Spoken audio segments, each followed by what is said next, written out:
Enggak. Nggak tahu. Desa. Desa. Artinya ya Serabi. Ya pasti Serabi ya, terutama dengan Kali Belut itu pasti terkenalnya kan Serabi Kali Belut. Ada pernah.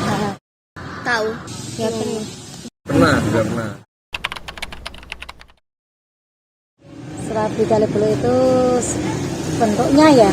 Bentuknya itu bulat, terus bahannya dari apa?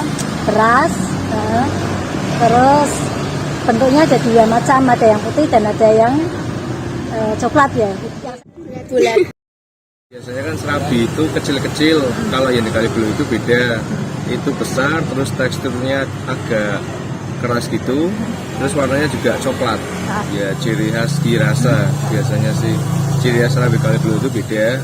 Kalau Serabi biasanya kan agak lembek gitu ya, rasanya manis. Kalau Serabi Kali Belut itu lebih gurih. Kalau Kali Belut itu kan besar, tapi kalau yang lain dari Kali Belut itu kecil. Terus rasa itu yang merah itu manis, tapi yang putih itu rasanya gurih. Serabi Kali Belut itu bentuknya unik, beda dari serabi yang lain karena teksturnya tuh tebel, bawahnya agak keras tapi atasnya itu empuk. Terus manisnya juga pas.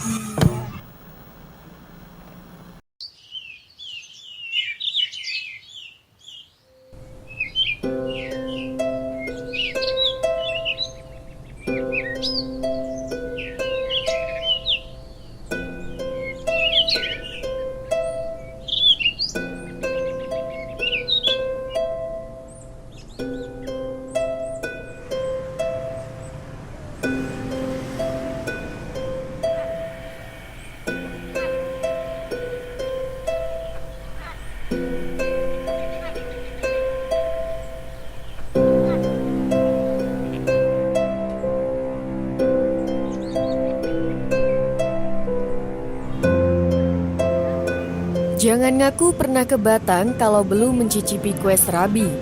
Ini adalah kue legendaris kebanggaan Desa Kalibeluk, Kabupaten Batang. Tepatnya di dekat eksit tol Warung Asem Batang. Proses pembuatannya yang masih menggunakan cara tradisional membuat cita rasa serabi Kalibeluk masih terjaga. Memiliki rasa yang khas yaitu gurih dan manis, serabi Kalibeluk sudah ada sejak tahun 90-an. Namun, seiring dengan pergeseran budaya, jajanan tradisional mulai terkikis oleh jajanan milenial. Lalu, bagaimana keberadaan kue serabi di Desa Kalibeluk? Mari kita kulik bersama.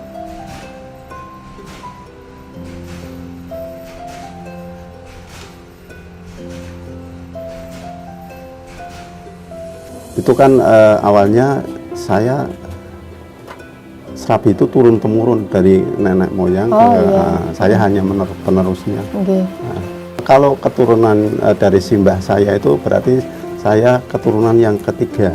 Oh, ketiga. Kalau dulu itu kan yang dikenal ada simbah saya. Simbahnya. Simbah saya dan ibu saya, terus saya. Oh. Alhamdulillah produksi serabi di Kali Belut itu banyak, lebih dari 10 yang membuat nih, yang berproduksi, tapi rata-rata ya sistem masih keluarga.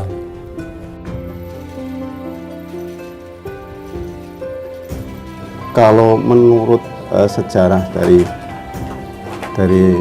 masyarakat itu kan sudah ada dari zaman Mataram. Oh iya. Kebetulan yang bertahan sampai sekarang adalah dari keluarga saya. Oh iya. Seperti itu.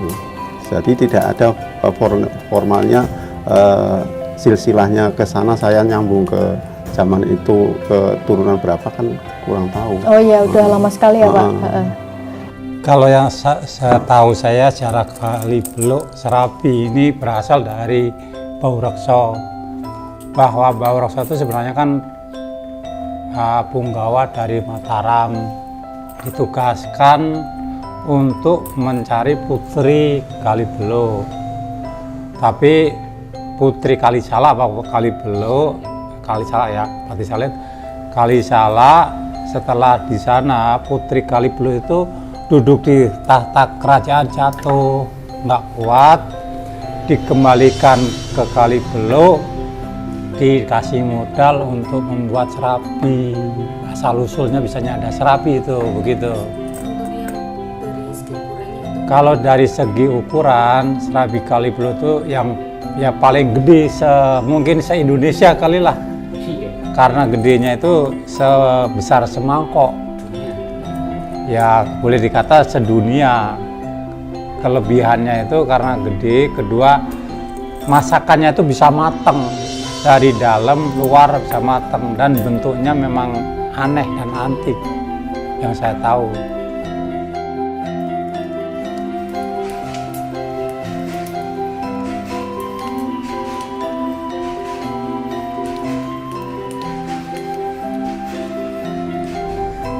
Kalau setahu saya, orang luar yang bikin serabi di Kalibelu nggak ada yang cocok, nggak ada yang jadi setahu saya.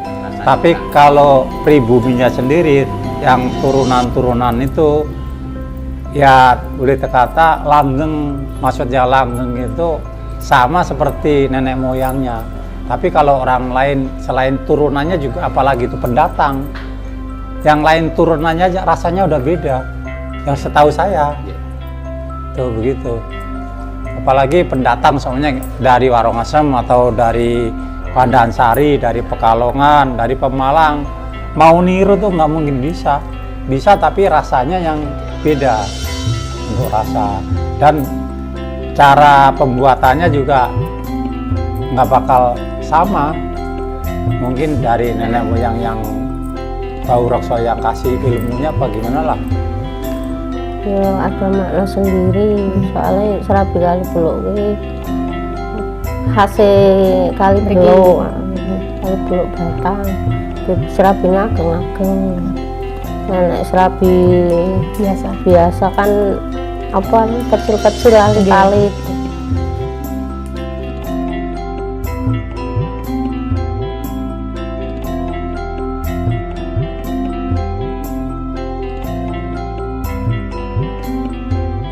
Kalau prosesnya serabi itu bahannya dari beras, gula, kelapa, dan gula Jawa. Kalau beras itu dicuci dulu, nanti ditiriskan sampai tidak ada airnya, sudah ditiriskan, sudah atus bahasa Jawa, itu lalu ditumbuk. Lah kelapanya nanti dibuang kulitnya, kulit tempurungnya maupun kulit dalamnya, dicuci, lalu kalau sudah itu tepungnya sudah hampir halus, nanti dicampurkan di situ hingga nanti menghasilkan tepung yang halus kedua, itu sudah ada campurannya kelapa. Itu prosesnya dari tepung. Selanjutnya yaitu untuk pengadonan. Langkah pengadonan yaitu bahannya yaitu dari tepung itu sendiri dan juga ditambahi air pengharum yaitu pandan, daun pandan.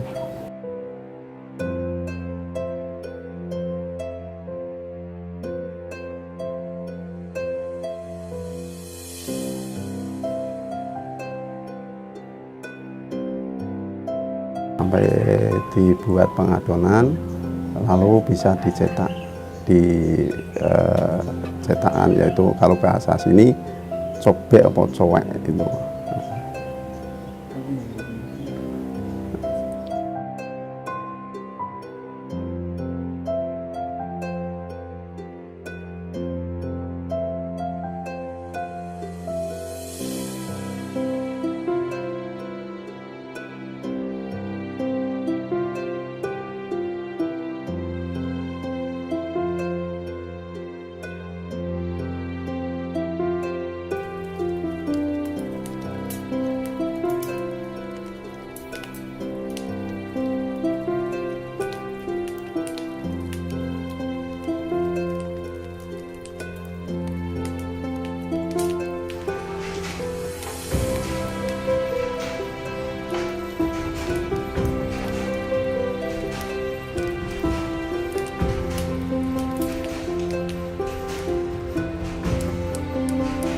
setelah dicetak, dibakar sampai matang, diambil dan disajikan.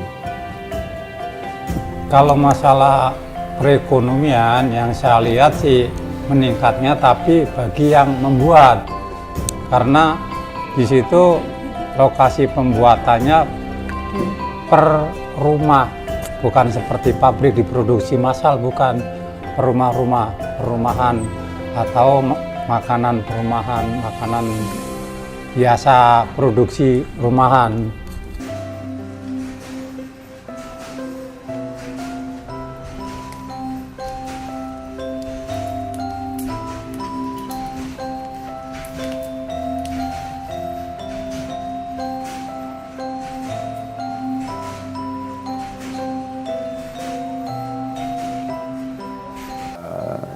Kalau pelayanan konsumen biasanya datang dari wilayah seputar Pekalongan, mungkin Batang, untuk membeli serabi. Ada yang jalan-jalan maupun untuk oleh-oleh, untuk dibawa ke tempat saudara.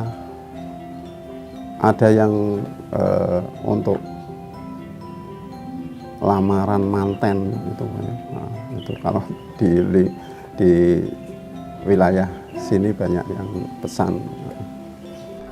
Kalau tindakan di Kalibelo, khususnya pemerintah desa itu selalu kalau ada event-event, ada masalah kuliner, selalu diadakan, mengikuti terus supaya produksi Kalibelo itu makin lama makin dikenal. Biarpun orang kalau ke Kalibelo pasti nggak bakal ketinggalan beli serabi Kalibelo. Saya sendiri kalau ke Jakarta pasti bawa 10 tangkep atau 20 tangkep. Saya kan tinggalnya di Jakarta. Kalau pulang pasti pesen, pasti bawa, otomatis itu. Ya orang-orang ya taunya dari teman ke teman. Kalau melihat sampai sini kaget, terkagum-kagum melihat serabi itu.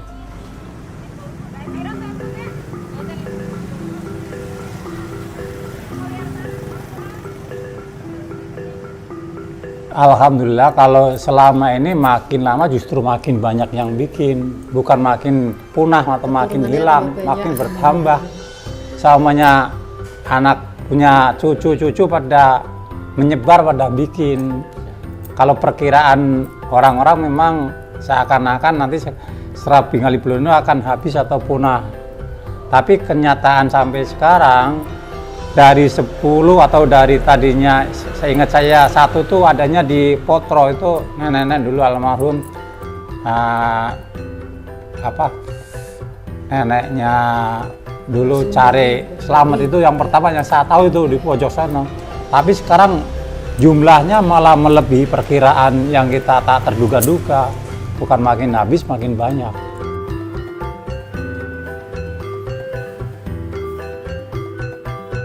Indonesia memiliki berbagai ragam warisan budaya tak benda, serabi Kalibeluk menjadi salah satunya. Oleh karena itu, mari lestarikan dengan terus mengeksplorasi jajanan daerah melalui kuliner Indonesia. Makin bangga dengan Indonesia.